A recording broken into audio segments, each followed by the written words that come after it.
потому что кабель восстанавливали с помощью засыпки. Теплые кабинеты они променяли на холодную улицу. Чиновники сегодня отправились в рейд, проверяют адреса, где ведутся вскрышные работы. Не только энергетиками, но и коммунальщиками. Это не яма, это световой колодец. Первый адрес на Радищево. Здесь разрушен колодец. От лишних глаз его прикрыли деревянным настилом. За объект отвечают специалисты Ростелекома. В компании во всем винят коммунальщиков. Мол, рабочие вдавили крышку люка, проезжая на технике.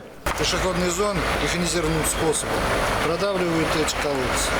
В принципе, эти колодцы не предусмотрены для того, чтобы наезжала на них техника, что уборочные, они в пешеходной зоне. Эту яму раскопали еще перед днем города. Улица Горького недалеко от Зарубина. Полмесяца назад здесь произошла авария. Вскрышные работы должны были закончить сегодня. Не успели.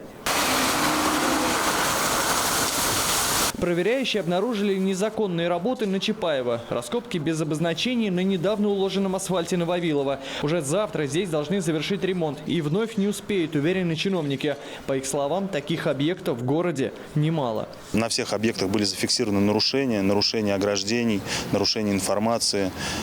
Кроме сегодня этого объекта на ПАО Т+. По всем объектам уже были ранее составлены протоколы об административных правонарушениях. При таких работах самые частые нарушения, наверное, все-таки по части 10 – это не оформление разрешений и проведение земляных работ без разрешения. И по части 13 – это нарушение сроков проведения земляных работ. Всего же, по словам чиновников, уже было выписано 300 штрафов. Наказали и коммунальщиков, и энергетиков.